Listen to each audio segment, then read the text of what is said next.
Pero si multiplicas 8 por 2 te da 16 y si sumas 1 y 6 te da 7.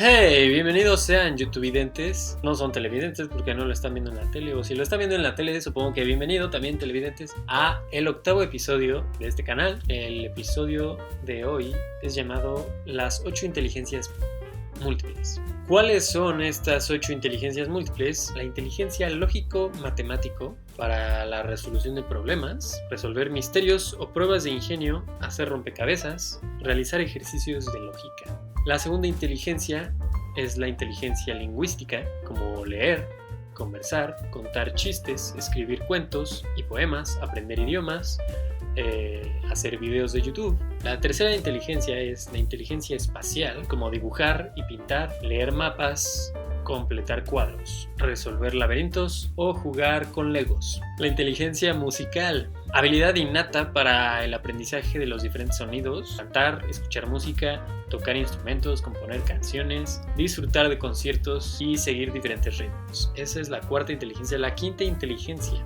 la kinestésico corporal, donde se les da bien bailar, actuar, imitar gestos o expresiones, hacer deporte, correr, moverse y saltar.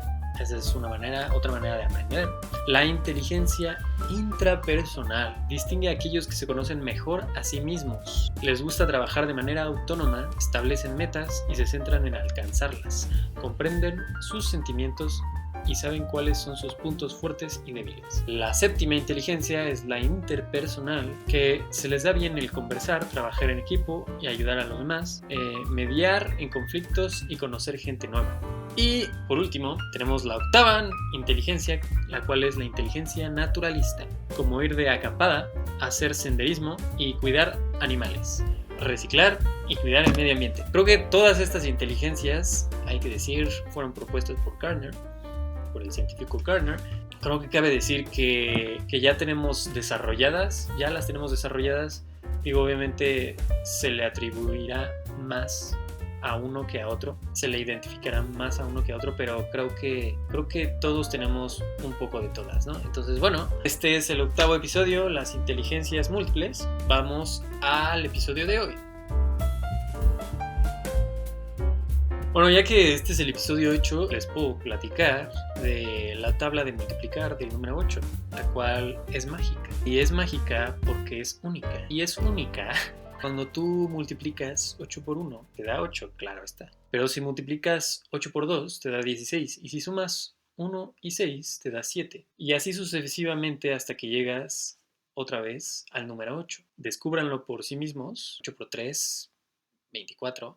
4 más 2, 6. Entonces, no sé, siento que es una tabla, siento que el 8 es mágico. Entonces, bueno, el episodio de hoy, ahora sí, vamos a hablar de artefactos brillantes. Pues obviamente no van a ser artefactos como, sí, el automóvil, el avión. No, nada de esas cosas. Vamos a hablar de cosas un poco más contemporáneas y algunas viejas. Sí, son viejas. Y bueno, en el número 1 tenemos nada más y nada menos que a la impresora 3D, capaz de realizar réplicas de diseños en tercera dimensión, creando piezas o maquetas volumétricas a partir de un diseño por el ordenador, claro está. Existen múltiples modelos comerciales, sinterización láser, donde un suministrador va depositando finas capas de polvo de diferentes metales, acero, aluminio, titanio, etc. De estereolitografía, donde una resina fotosensible es curada con haces de luz ultravioleta, produciendo su solidificación, y de compactación, con una masa de polvo que se compacta por estratos. Creo que esa es la más común que hay. Según el método empleado para la compactación de polvo, se puede clasificar en 3D de tinta, la cual utilizan una tinta aglomerante para compactar el polvo, o 3D láser, que es un láser que transfiere energía al polvo haciendo que se policrome. Después se sumerge en un líquido que hace que las zonas pormenorizadas se solidifiquen. Bueno, ahí tienen a la impresora 3D. Tiene múltiples usos la impresora 3D. Lo más innovador pues obviamente son los órganos. También pues para piezas de diferentes cosas. Conozco a alguien, tengo un primo que se dedica a imprimir piezas de drones.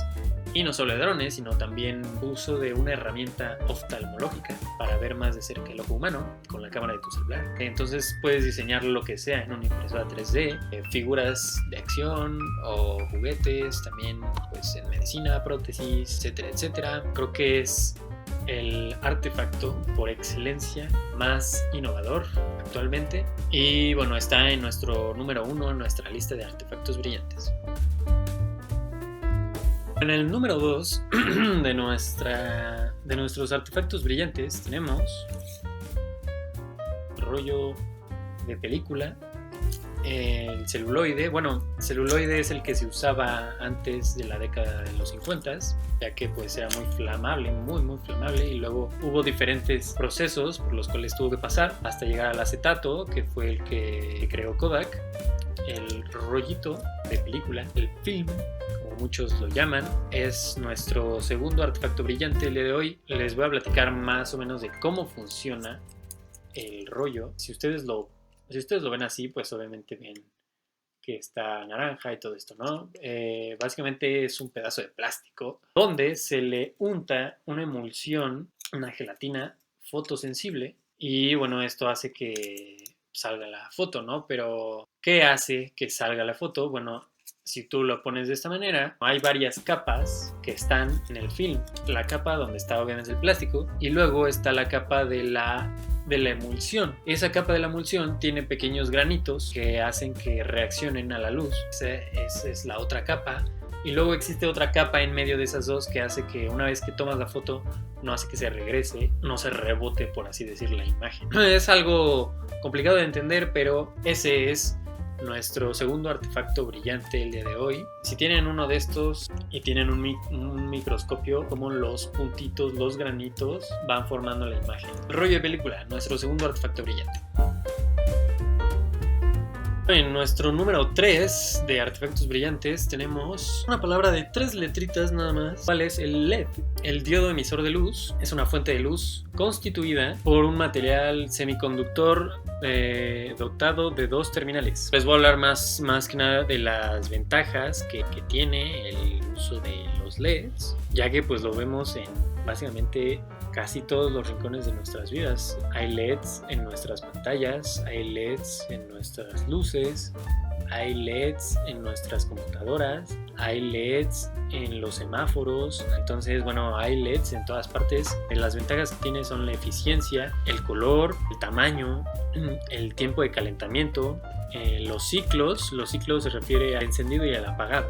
El oscurecimiento, podemos hacer que sea más tenue o más intensa la luz fría. El desgaste es más lento. La vida útil, eso tiene que ver con la vida útil. Son resistentes a los golpes. El enfoque, ¿a qué se refiere con enfoque? Las fuentes incandescentes y fluorescentes requieren a menudo un reflector externo para recoger la luz y dirigirla de una forma apropiada. Así que bueno, ahí tienen a los diodos emisores de luz, los LEDs. Ese es el artefacto número 3 en nuestra lista de hoy. El cuarto artefacto brillante que tenemos en nuestra lista de artefactos brillantes, disco de acetato. ¿Y por qué disco de acetato y no disco de vinil? Ahí les va la diferencia. El disco de acetato es un formato de grabación vigente aún hoy en día, basado en la grabación mecánica analógica, igual que el usado para el disco de vinilo, pero con la diferencia que en el caso del disco de acetato es posible realizar grabaciones instantáneas o pasarlas de otra fuente de sonido a otra, como los grabadores de alambre o de cinta. Es la diferencia del disco de acetato al de vinil. Para grabar un vinilo, primero ha de grabarse un máster. Para diferenciar un máster de un dubplate, el cual el dubplate hay que comprobar si tiene un agujero al lado del central o no. Y si tienen los dos agujeros, pues es un dubplate. Si solo tiene uno, es un máster. El sonido grabado en un máster es de mejor calidad, ya que al ser más blando, el estilete registra mejor las frecuencias más altas. Pero el máster, una vez grabado, no puede ser reproducido en un tocadiscos común, ya que la aguja del mismo, al ser tan dura, destruye detalles ya en la primera escucha. lo que registra la aguja cuando vas grabando es la onda de audio que se va generando. Entonces literalmente estás escuchando la onda de audio una vez que reproduces el disco de acetato en la consola. Ahí lo tienen, ese es nuestro cuarto artefacto brillante el día de hoy.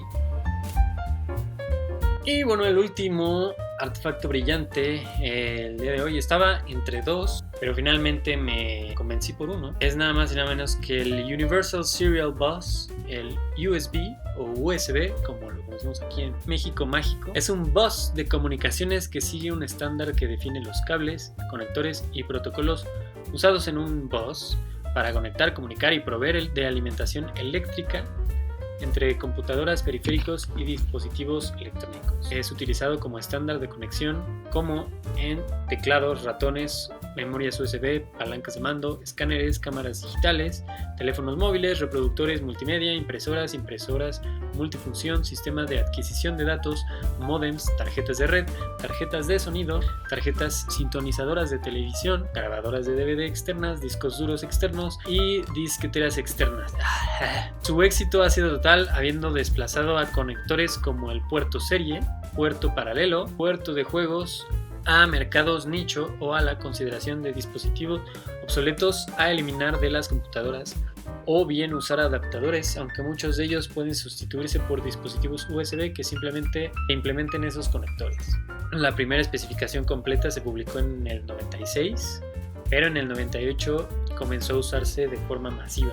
Y sí, o sea, no hay... Creo que el que le sigue es el HDMI de los conectores masivos, ya que pues lo usamos para o almacenar datos o para usarlo de fuente de alimentación o simplemente para comunicar de una computadora a otro dispositivo. Eso es el USB. Y ya, ese es el último artefacto brillante. También estuve viendo que la octava generación de computadoras pues es que ya no haya discos duros externos, todo va a ser a partir de una base de datos orgánica que funcione a través de nanotecnología. Entonces, bueno, eso es lo que se viene y eso tal vez sea el siguiente artefacto brillante.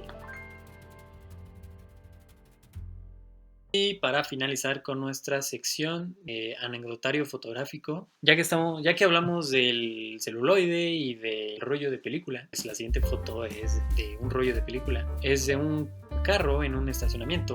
Tal vez no les diga mucho, pero a mí me gustó mucho cómo salió, porque uno pues fue con una cámara de rollo. Con una cámara de rollo no es tan fácil hacer una imagen en la oscuridad, mucho menos en un estacionamiento. Entonces pues cuando haces esta foto uno espera que salga y cuando ves el rollo ya una vez revelado dices wow, sí salió la foto.